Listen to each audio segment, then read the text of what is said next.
늑대들의 싸움을 보면 상대가 패배를 인정하면 공격을 멈춥니다. 또 사자나 호랑이도 마찬가지입니다. 평화의 상징 비둘기는 상대가 죽을 때까지 싸웁니다.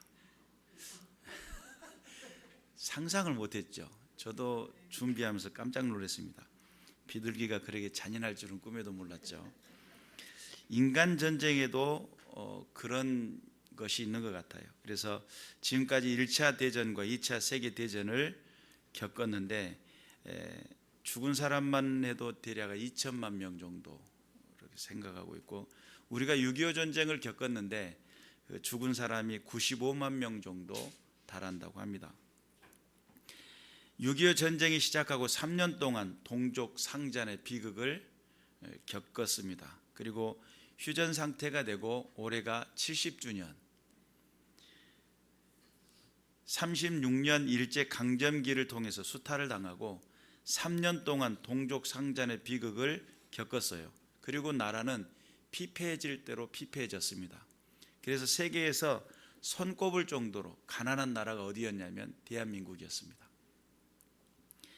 우리의 눈물, 아픔과 눈물의 기도가 되어 하나님 앞에 날마다 엎드렸더니 하나님께서는 나라를 강하게 든든하게 세워준 줄로 믿습니다. 여권으로 보면 우리나라가 세계에서 2위 정도 여권 우대를 받는다고 그래요. 그런 정도로 우리나라의 위상이 높아져 있고, 그리고 또한 나라를 위해서 헌신적인 사람들이 너무 많아요. 우리나라 민족성 자체가 그렇습니다. 그래서 개인주의보다는 공동체주의, 이게 이제 한국이 가지고 있는 민족성이긴 한데 요즘은 좀 많이 바뀌고 있죠. 젊은 세대들을 통해 가지고 개인주의 정신으로 점점 조금씩 바뀌고 있는데, 그럼에도 불구하고 한국이 가지고 있는 이 민족성은 위기가 처할 때마다 어디선가 모르게 꽃갱이 들고 나오고 낫 들고 나오는 이런 분들이 많아요. 그리고 어떤 교통체증이 생겨나면 다른 사람들은 그냥 지나가는데 한국 청년이 나와가지고 막 수신호를 해가지고 거기를 막 해결해 주는, 문제를 보면 피하지 않고 적극적이고, 또 자기가 잘하고 있음에도 불구하고 그냥 겸손한 건지 아니면 자존감이 낮은 건지 모르겠지만 더 잘하고 싶다고. 어떤 교수님이 학생을 불러다 놓고 이제 한국 사람의 특징 해가지고 나오는 유튜브 영상 중에 그런 내용이 나와요. 외국 사람은 공부 잘합니까? 잘한대요. 점수가 몇이냐고 했더니 C 정도 나온다는 거예요. 근데 한국 사람에게 물었어요. 잘하냐고. 잘한다고. 아니, 잘 못한다고. 잘하고 싶다고 그랬어요. 점수가 어떻게 되냐고 했더니 A 정도 맞아가지고 A뿔을 못 맞아서 못한다고 생각을 하는 겁니다. 민족성 자체가 약간의 겸손도 가지고 있고, 또 민족성 자체가 공동체주의예요. 그러다 보니까 어려운 부분에 닥쳤을 때에 정말 하나가 되는 힘을 가지고 힘을 발휘하는 나라가 대한민국이다, 그렇게 보고 있습니다. 그래서 그 어려운 시기에 세계에서 손꼽을 정도로 가난했던 나라가 지금은 정말 부강한 나라, 군사력도 대단한 나라예요. 그리고 우리나라 무기가 수출이 되고 있잖아요. 정말 K-팝도 그렇고 또 K-무기도 그렇습니다. 하여튼 세계 가운데 인정을 받고 있는 나라.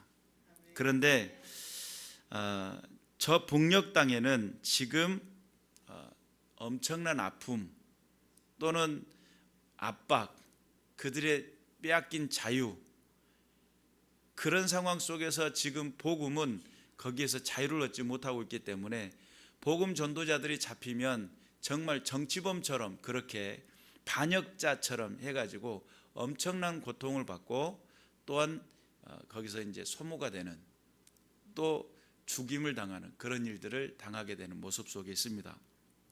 그럼에도 불구하고 그 북녘 땅에는 숨어서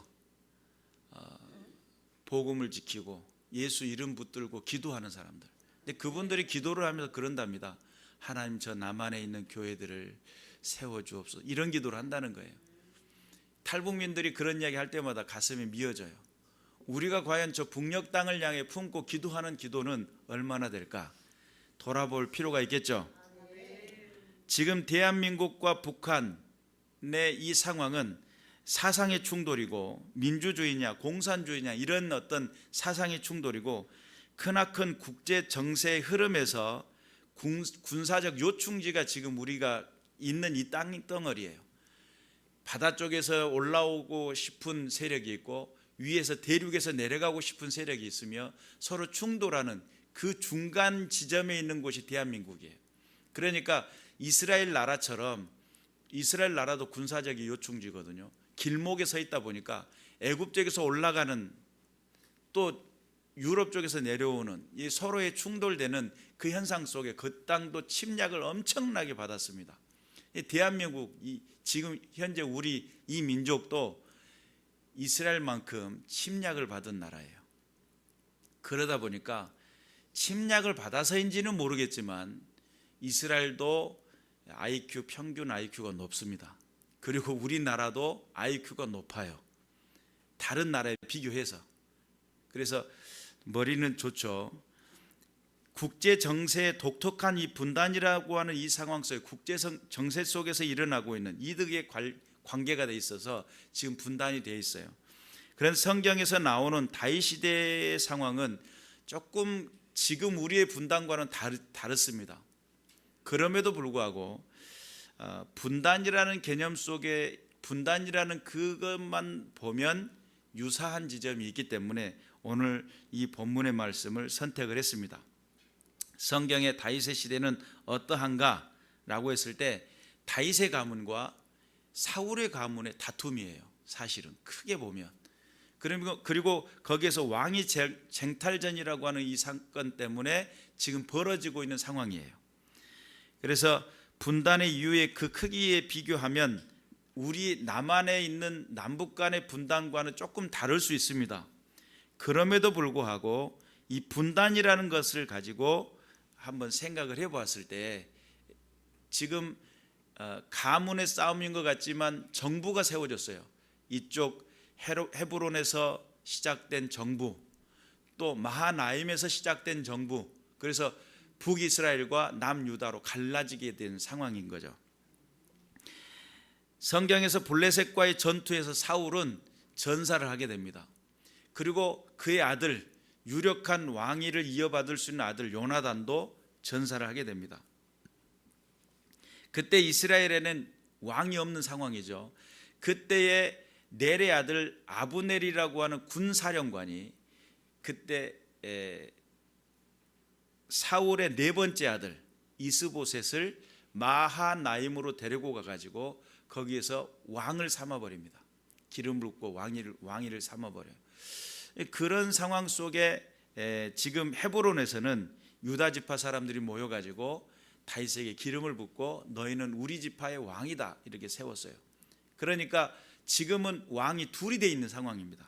남쪽에는 다윗, 북쪽에는 이스보셋이라고 하는 왕 두 군데가 딱 세워져 있는 상황이에요. 우리도 비슷하죠. 남쪽에는 대한민국이고 북쪽에는 북한이 있는 것처럼 지금 현재 이스라엘이 처해 있는 국제 정세는, 우리가 지도를 딱 보면 지중해 쪽에 있는 나라가 블레셋이에요. 그리고 이 이스라엘이 있고 요단강 건너편에 있는 그곳의 위쪽에서 암몬과 모압과 또 밑에 에돔이라고 하는 나라들이 딱 있고, 그 중간 사이에 샌드위치 안에 패티처럼 딱 박혀 있는 것이 이스라엘이에요. 근데 그것이 이제 분단이 되어 있는 상황이잖아요. 그 상황에서 보면 국제 정세는 우리가 처해 있는 정세만큼 복잡하고 큰 것은 아니지만 그들도 지금 딱 끼어 있는 상황이에요. 그러니까 그 가운데서 여차하면 지금 문제가 발생하면 집어삼키려고 하는, 특히나 그때 당시는 어떤 상황이었냐면 약육강식이었어요. 어떻게든지 나라를 점령해서 빼앗아오는 그런 시대였기 때문에 약해지기만 하면 공격하는, 오늘날은 그래도 국제 정세 속에서 전쟁이 일어나도 서로 나라의 눈치를 보잖아요. 야, 너무 심했어, 그건 쓰는 거 아니야, 이러면 그 무기를 또 안 써요. 이게 서로 협약이 돼 있어 가지고 인권도 그렇고 또 서로 정세 간에 서로 이게 너무 밝아져 있는 세상이잖아요. 정보망이 밝아져 있는 세상이. 그때는 그런 세상이 아니거든요. 그때는 힘이 있으면 무조건 갈취하는 그런 시대이기 때문에 호시탐탐 국가 안보를 위협하고 있는 그런 상황들이었습니다. 이런 상황 속에 다윗은 통일이라고 하는 새로운 국면을 맞이하는 이 통일이라고 하는 것을 어떻게 선택했을까라는 부분이에요. 그래서 통일 왕국이 되기까지 다윗의 모습은 어떤 모습이었을까? 통일을 준비했던 다윗은 어떤 준비를 하고 있었을까라고 하는 그런 측면에서 한번 생각을 해보고, 그 다음에 다윗의 모습을 통해서, 통일을 기다리는 그 모습을 통해서 그 다윗은 어떤 모습으로 우리에게 비춰질까라고 하는 부분을 생각해 봤으면 좋겠습니다. 다윗은 유다 사람들에게 헤브론에서 기름 부음 받고 왕이 되고 7년 6개월을 헤브론에서 유다 지파의 왕이 된 겁니다. 남유다 지파의 왕이 됐어요. 그런데 이 7년 6개월이라는 기간 안에 여러 가지 많은 사건들이 벌어져요. 그 과정 중에 통일이 속히 7년 6개월이라고 하는 시간도 안 걸릴 정도로 신속하게 통일을 시킬 수 있는 기회들이 몇 건이 있었어요. 그럼에도 불구하고 다윗은 철저하게 기다립니다. 참 묘하죠. 보편적으로 기회다 싶으면 얼른 선점하는 것이 보편적이잖아요. 그런데 다윗은 선점하는 것보다 더 우선적이었던 게 뭐냐면, 통일이라는 개념이 내 욕심으로 채워져서는 안 된다라고 하는 관념이 명확했던 사람이 다윗이에요. 그러다 보니까 다윗의 기본 정서에는 하나님이 하신다는 믿음, 우리가 통일 그러지만 사실 사랑해서 결혼한 부부 가운데서도 통일이 잘 안 이루어질 때가 있잖아요. 부부 싸움도 하기도 하고 막 그릇 날아다니고 막 이러잖아요. 한 가정 안에서 통일도 어려운데 지금 사람이 군집되어 있는 나라와 나라가 하나의 통일이 된다라고 하는 것이 너무 어려운 상황인데, 다윗의 그 정서 안에는 하나님이 하신다, 이게 다윗의 믿음이에요. 여러분, 사울에게 쫓겼던 다윗이 사울을 죽일 수 있는 기회가 2번이 찾아와요. 그것도 뭐 어떤 죽이기 위해서 막 엄청난 큰 동작을 하고 막 옹기옥을 막 만들고 이렇게 해가지고 죽일 수 있는 그런 상황이 아니라 사울이 잠들고 있는 상황이거든요. 이건 2번 찌를 것도 없는 그런 상황이에요. 근데 다윗은 어떤 결정을 하죠? 옆에 같이 따라왔던 사람이 이건 2번 찌를 것도 아닙니다, 한 번에 보낼 수 있습니다, 이럴 때 다윗이 뭐라고 그래요? 아니다, 하나님이 세우셨으니 하나님이 피하실 것이다. 여러분, 만약에 사울을 죽일 수 있는 그 기회에 다윗이 그 기회를 제대로 이용해 가지고 죽였다면 이건 기회야 그러면서 선택하고 그걸 죽이는 걸로 선택을 했다면 통일은 더 신속하게 이루어졌을 겁니다. 그러나 하나님으로부터서 다윗은 버림을 받았을 거예요. 그리고 통일이 되었을지라도 반역을 통해 세워진 그 왕국은 끊임없는 반역이 또 일어나게 돼 있어요. 그 기회를 보고 찾아오는 사람들이 늘 있거든요. 그러니까 이것이 어떤 상황 속에 욕심으로 이루어질 것이 아니라 누가 이루셔야 된다는 거예요. 하나님이 이루셔야 된다는 믿음을 가지고 있는 사람이 다윗이었어요. 그래서 다윗의 선택은 죽일 수 있는 기회를 하나님께 맡겼어요. 자기가 설 수 있는 기회를 하나님께 맡겼어요. 그리고 무엇을 했어요? 기다렸어요. 내가 왕이 될 거라고 하나님으로부터 위탁을 받았어요. 머리에 기름을 붓는 순간부터서 성령의 감동을 했고, 다윗이 하는 모든 민첩한 모든 순간에 지혜를 발휘했어요. 그때 하나님이 나를 기름 부은 순간부터 나는 왕이야, 그리고 왕처럼 행동을 하면서 내가 왕이 될 거라고 방해되는 건 모든 걸 다 제거하고 막 이렇게 했다면 그는 하나님 앞에 버림받을 확률이 거의 99%. 그런데 다윗은 그러지 않았어요. 철저하게 하나님께 맡겨요. 하나님이 하셔야 된다는 거예요. 하나님께서 모든 것을 이끌어 주셔야 된다는 분명한 믿음과 확신이 있었어요. 그러다 보니까 그 선택에는 철저하게 하나님께 맡겼고, 자신의 당위성, 내가 왕이 될 거라고 하나님이 약속한 거야, 내가 이룰 거야, 내 스스로 이룬 게 아니라 하나님이 왕의 길을 열어주실 거야, 하나님이 통일의 길을 열어주실 거야. 그것이 다윗이 가지고 있었던 엄청난 통일 리더십입니다. 그래서 하나님의 뜻을 기다리는 다윗의 모습, 통일을 기다렸던 그 다윗의 모습은 세상 사람들이 봤을 때 저것이 기회인데 기회를 잡지 않는다고 우유부단하게 보였을 거예요. 저것이 정말 기회인데 그것을 선택하지 않았다고 그러면 안 될 거야 라고 하는 정말 유약해 보이는 그 모습의 다윗으로 여겼을 겁니다. 그러나 그 다윗의 그 중심 속에는 뭐가 있어요? 하나님이 나와 함께 하신다, 나의 통일의 길도 나의 왕의 길도 하나님이 이끄신다 라고 하는 분명한 믿음과 확신이 있었기 때문에 그는 들리지도 않고 그는 자기 욕심을 부리지도 않았어요. 그래서 통일은 욕망과 욕심으로 이루어지는 게 아니다 라고 하는 결론 앞에 서게 되죠.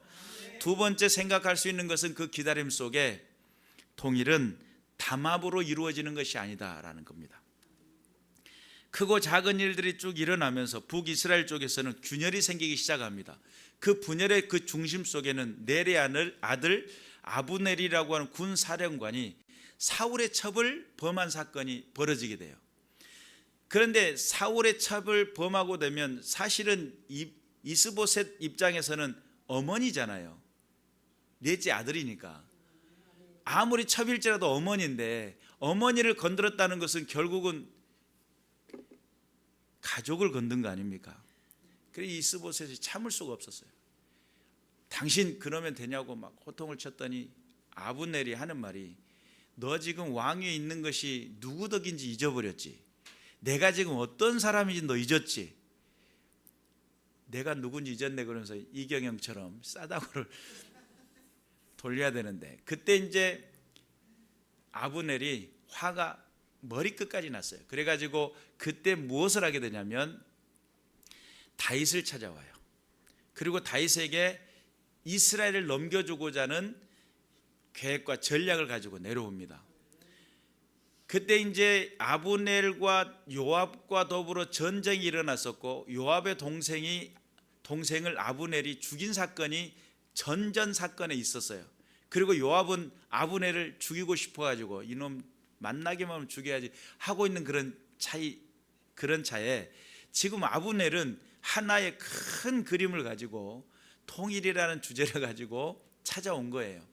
그리고 다윗은 그 이야기를 듣고, 아 그래, 네가 선한 마음으로 왔구나, 통일에 대한 생각이 있구나 라고 생각을 하고 선하게 그를 돌려보냅니다. 근데 요압은 그 돌려보낸 것이 왕이시여 그건 잘못된 겁니다 라고 왕에게 보고도 하지 않고 쫓아가 가지고 아브넬을 죽여버려요.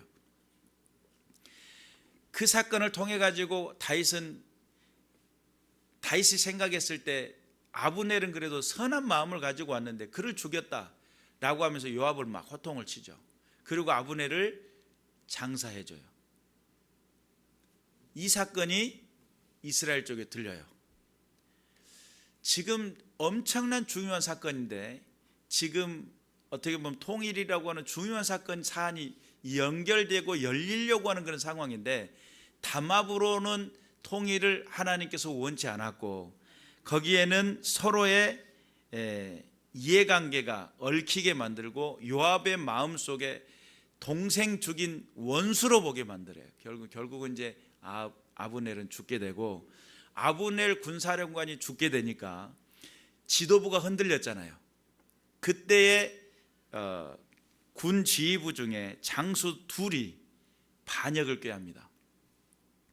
그래가지고 이 장수 둘이 바나와 레갑이라고 하는 장수들이 나가가지고 이스보셋이 낮잠을 자고 있는 사이에 그를 죽여가지고 목을 베가지고 머리를 들고 다윗을 찾아왔습니다. 다윗에게 칭찬받을 줄 알았어요. 근데 예전에 사울을 죽였다고 했던 사람을 다윗이 어떻게 했는지 몰랐던 거예요. 그들은 하나님의 사람, 하나님께서 세우신 사람을 감히 네가 그러면서 이 두 사람을 죽여가지고 본보기를 삼아버리는데 사지를 잘라가지고 헤브론 목가에다가 걸어놔요. 그 사실이 또 들려지겠죠. 이스라엘에 자기들의 왕이라고 여겼던 사람들을, 반역했던 반역자들을 어떻게 처단했는지를 보여줘요. 그리고 기다려요. 지금은 이스라엘 쪽에는 왕이 없어요. 그리고 군 사령관이 죽었죠. 군 지휘부가 둘이나 죽었죠. 지금 다윗에게는 33인이라고 하는 엄청난 용사들이 있어요. 한 사람이 800명을 대적할 수 있는 그런 용사들이에요. 한 사람이 막대기 들고 가지고 사자를 잡는 사람들이 있어요. 손에 칼이 붙도록 싸워가지고 이기는 사람이 있어요. 이런 사람들이 다윗의 주변에 포진돼 있어요. 전쟁에 나가면 다윗도 용사지만 다윗의 주변의 용사들이 엄청난 사람들이에요. 그러면 전쟁을 통해 가지고 나가서 싸울 수 있었다면 아마 통일은 더 빨랐겠죠. 다윗은 담합을 통해 뭔가 이득을 보려고 하는 사람들에게 그들 가운데 통일이 이루어지는 것을 하나님께서도 원치 않았고 또한 사람들 가운데서도 원치 않았으며 다윗은 더군다나 그걸 원치 않았어요. 그래가지고 여기서 다윗은 철저하게 담합을 통해서 통일을 이루지 않습니다. 지금 기회죠. 여기서 질문인데 만약 아브넬의 계획대로 통일이 되거나 바나와 레갑의 반역으로 북쪽 이스라엘 지도부가 부재가 된 상황 속에 만약에 점령을 했다면 그 통일은 어떤 통일로 이루어졌을까? 땅만을 차지할 수는 있었을지 몰라요. 그러나 민생의 그들의 마음을 어루만지는 왕은 못 됐을 거예요. 끊임없이 반역은 일어날 거예요. 그리고 그 반역은 다윗의 생을 괴롭혔을 겁니다. 그래서 통일은 전쟁의 피를 흘려가지고 이루어지는 것이 아니라는 거예요. 형제간의 피를 흘려 세워지는 것을 하나님께서 원치 않았고 담합을 통해 가지고 이루어지는 것 또한 하나님께서 원치 않았던 겁니다. 상황은 기울어졌습니다. 북쪽 이스라엘은 점점 지도자가 부재가 된 상태이기 때문에 그들의 힘은 점점 미약해진 상황입니다. 그때에 다윗은 그들의 군사력으로 힘으로 밀어붙여 가지고 통일을 시키려고 하지 않았어요. 그리고 기다렸습니다. 하나님의 때를 기다렸고 북쪽 이스라엘은 점점 약해져 갔고 다윗은 점점 강성해져 가는 상황 속에 또 기다리는 상황 속에 오늘 저와 여러분이 함께 읽었던 본문입니다. 제가 이제 5장 사무엘하 5장 1절부터 5절을 읽었는데 그 4장에 나온 이야기를 제가 방금 말씀을 드린 거고 5장에 이르니까 1절에 보니까 이스라엘 모든 지파가 헤브론에 이르러 다윗에게 나와 이르되 보소서 우리는 왕의 한 권륙이니이다. 전에 곧 사울이 우리의 왕이 되었을 때에도 이스라엘을 거느려 출입하게 하신 분은 왕이셨고 여호와께서도 왕에게 말씀하시기를 내가 내 백성 이스라엘의 목자가 되며 내가 이스라엘의 주권자가 되리라 하셨나이다. 과거에는 다윗을 왕으로 삼아가지고 왕이 되도록 기름 부었다라는 것을 인정하지 않았어요. 그런데 지금 시기가 기울어졌잖아요. 나라가 정말 형편없게 된 거예요. 그러면 모압이라든지 암몬이라든지 이런 나라들의 공격에 나라의 지도부가 상실됐기 때문에 정부가 없는 상황이기 때문에 얼마나 위험하냔 말이죠. 그런 상황 속에 그들은 깨달았어요. 하나님께서 원하시는 것이 다윗을 통해 이룰 나라구나라고 하는 깨달은 겁니다. 근데 그 깨닫기까지 다윗은 철저하게 무엇을 해요? 기다려요. 그리고 기다렸더니 이에 이스라엘 모든 장로가 헤브론에 이르러 왕에게 나오매 다윗 왕이 헤브론에서 여호와 앞에 그들과 언약을 맺으매 그들이 다윗에게 기름을 부어 이스라엘 왕으로 삼으니라. 여기서 언약을 맺을 때 어떤 언약이었을까? 내가 너희를 지켜줄게. 너희는 내게 복종을 하면 내가 너희를 지켜주고 너희를 보호할 거야. 나라의 군주로서. 그런데 단순히 이것이 하나의 말뿐이 아닌 것을 알 수 있었던 것이 아브넬의 죽음을 애통해했고 또한 이스보셋의 죽음을 애통해했어요. 그리고 그 나라가 어려워진 상황 속에 다윗은 힘으로나 권력으로나 그들을 제압하지 않았고 기다리는 그 모습 속에 이미 다윗을 받아들일 준비를 어디서요? 이스라엘 모든 사람들이 전부 다 기회를 타서 왕이 된 게 아니라 때가 하나님께서 원하시는 그 때에 왕위로 삼아주시는 때를 기다렸더니 하나님께서 진정한 통일을 이루어 주셨다. 믿으시길 바랍니다. 그래서 다윗이 가지고 있었던 그 기다림 속에는 우리가 잊지 말아야 될 게 있는데 소통과 공감이라고 하는 단어입니다. 그래서 다윗은 소통과 공감을 통해 가지고 전체 그 정서가 하나라고 하는, 우리는 형제라고 하는 그 개념을 일깨웠다는 거예요. 지금 현재 우리나라도 형제잖아요.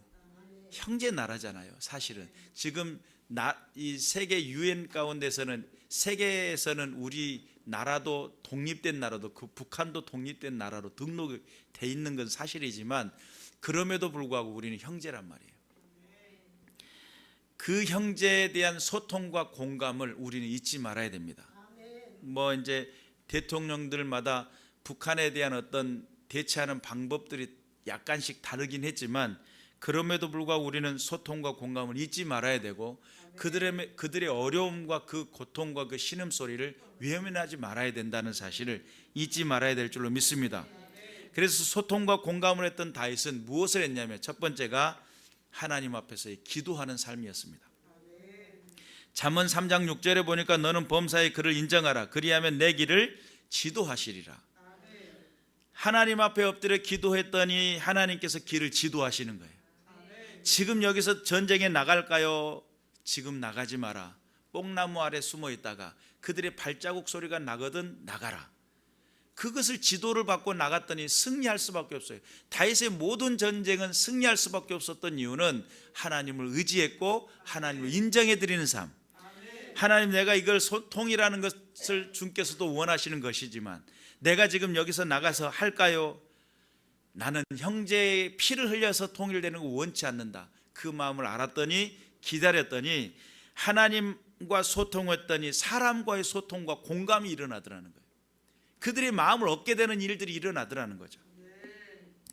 그래서 철저하게 하나님께서 하나님 앞에 엎드리는 기도가 우리의 통일에도 중요하다.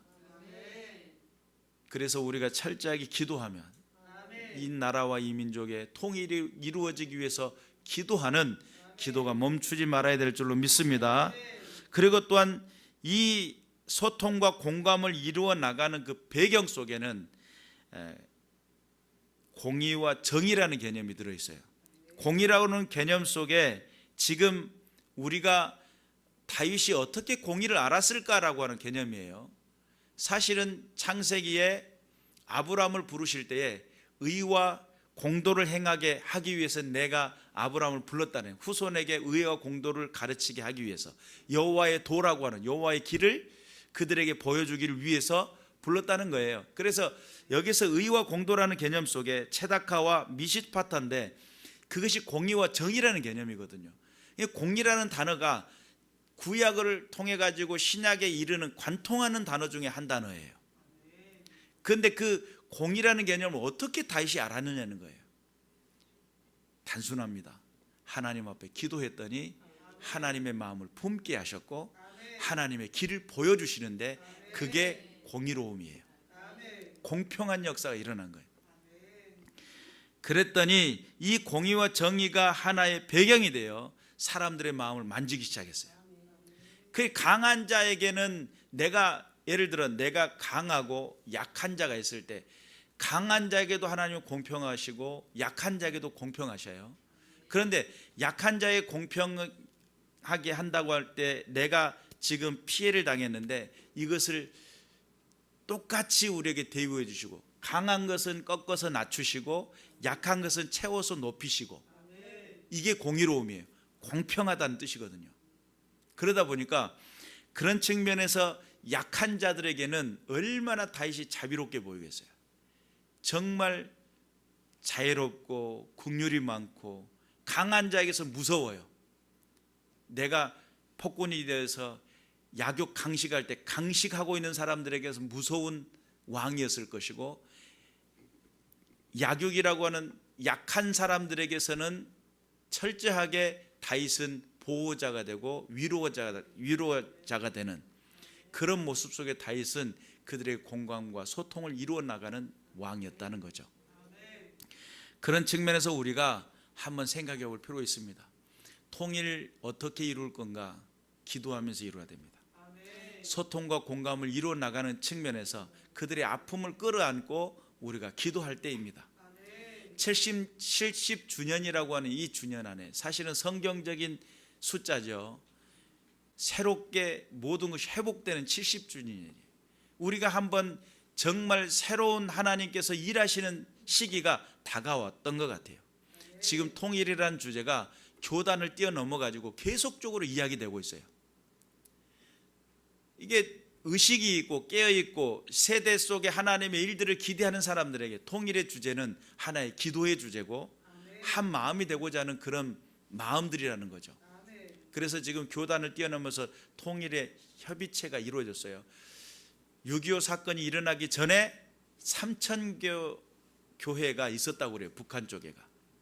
그리고 우리 성결교단은 82개 교회가 세워졌었다고 그래요. 우리가 생각을 해보면 3,000교회가 작은 교회는 아니잖아요. 그 험악한 시절에 하나님께서 회복해 주실 줄로 믿습니다. 우리가 기도할 때입니다. 통일이란 주제로 하나님 나라와 민족을 회복시켜 주옵소서. 적화 통일이 아니라 그들에게도 쉼과 안식과 자유가 일어날 수 있는 통일이 이루어지게 도와주옵소서. 우리를 이토록 부강하게 하신 하나님은 그들을 끌어안고 나아갈 수 있는 길을 열어주시기 위한 하나님의 계획과 뜻이 있다는 사실 또한 믿었으면 좋겠습니다. 그래서 우리가 정말 깨어있어서 우리의 소원은 통일이다. 한번 따라합시다. 우리의 소원은 통일입니다. 하나님 통일시켜 주옵소서. 기도하겠습니다.